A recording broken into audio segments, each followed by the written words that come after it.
Как се почувствахте, когато стигнаха до финал? Страхотно. Те ни донесоха с големи емоции и много се радваме, защото Мони и Алекс ги познавам от малки и следа ги как се развиват кариерата им и много се радвам, че донесоха такава радост на България и такива успехи огромни. Пожелавам им от сърце да донесат още много успехи и да продължат да се развиват. Накараха ни да се чувстваме горди и много се радваме за момчетата. Пожелавам им да продължават в същия дух. Видимо, те са ви любимите играчи, а след тях можете ли да изтъкнете някой по-любим така за вас?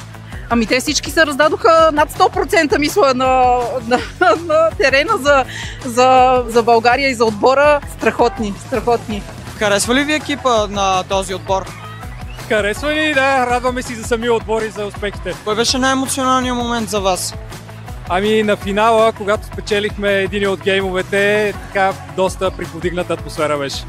Наистина бях много горд, много щастлив, дори пуснах няколко сълзи и просто факта, че стигнах на финал е много голям. Ако можете да опишете с една дума целият път на отбора през това световно, какъв би бил той?